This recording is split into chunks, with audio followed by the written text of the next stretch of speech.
আসসালামু আলাইকুম। রোজার মাস আমাদের রহমতের মাস যখন শুরু হয় তখন কিন্তু খুবই আনন্দের সাথে শুরু হয়। যখন এটি শেষের দিকে যায় তখন কিন্তু খুবই কষ্ট লাগে কারণ রোজার মাসের আনন্দটা খুবই অন্যরকম।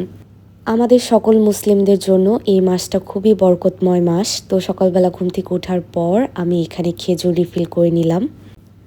আব্বু আম্মু এসেছিল ঢাকাতে, তখন আমাকে কিনে দিয়ে গিয়েছে। তো আজকের ইফতারে মেক করার জন্য যেহেতু আমি গতকালকে রাতেই অনেকগুলো কাজ এগিয়ে রেখেছিলাম, তো আজকে ইফতার বানাতে তেমন একটা কষ্ট হয়নি আমার।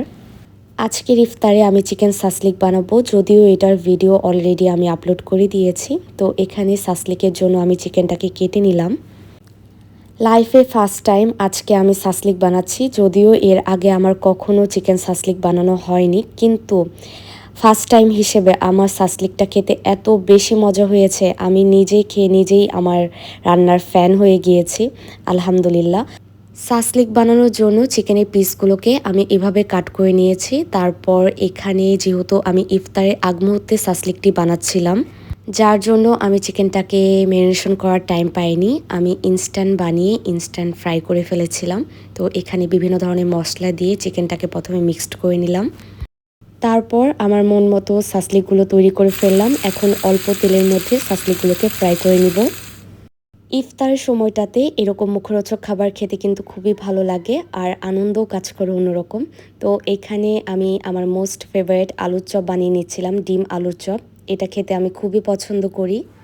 সাথে একটু ফুলকপির পাকোড়া বানাবো, যেটা আমি গতকালকে রাতে অলরেডি ফুলকপিটাকে সিদ্ধ করে নিয়েছিলাম। এখানে আমি ভেজিটেবল এগ ফ্রাইড রাইস বানিয়ে নিলাম। ইফতারের টাইম যত এগিয়ে আসছিল আমি একটু টায়ার্ড ফিল করছিলাম আর চিন্তা করছিলাম যে আমার আম্মু কত কষ্ট করে আমাদের সবার পছন্দ মতো ইফতার বানায়। আসলে মারা অন্যরকম, তাই না? আর আমি এখানে নিজের জন্য ইফতার বানাতে গিয়েই অনেক বেশি টায়ার্ড ফিল করছি। মা তো মাই, আলহামদুলিল্লাহ, আল্লাহ সকল মাদেরকে অনেক বেশি সুস্থ রাখুক, ভালো রাখুক, তাদেরকে নেক হায়াত দারাজ করুক, এই দোয়া করি। ফ্রাইড রাইস রান্না শেষ হয়ে গেলে এখানে আমি আলুর চপ, বেগুনি আর ফুলকপি পাকোড়াগুলোও ভেজে নিলাম। ইফতারে ঠিক আগ মুহূর্তে আমি এইগুলোকে ফ্রাই করে নিচ্ছিলাম যেন গরম গরম খেতে পারি। ইফতারে ঠিক আগ মুহূর্তে আমি আমার জন্য খাবারগুলোকে সার্ভ করে নিয়েছি। তো এখানে আলুর চপ, বেগুনি, পাকোড়া ছিল, ফুলকপি পাকোড়া আর কি। ফলের মধ্যে ছিল কমলা, আর এই তো আমি বানিয়েছিলাম চিকেন সাসলিক, ফ্রাইড রাইস, সাথে ছিল সালাদ। ইফতারের সময় না আমি আমার ছোট বোনকে অনেক বেশি মিস করছিলাম। এই খাবারগুলো আমার ছোট বোন অনেক বেশি পছন্দ করে। প্রত্যেকটা খাবারই অনেক বেশি ইয়ামি হয়েছিল, নিজে রান্না করেছি বলে বলছি না, সত্যিই অনেক বেশি মজা হয়েছিল। আলহামদুলিল্লাহ ফর এভরিথিং।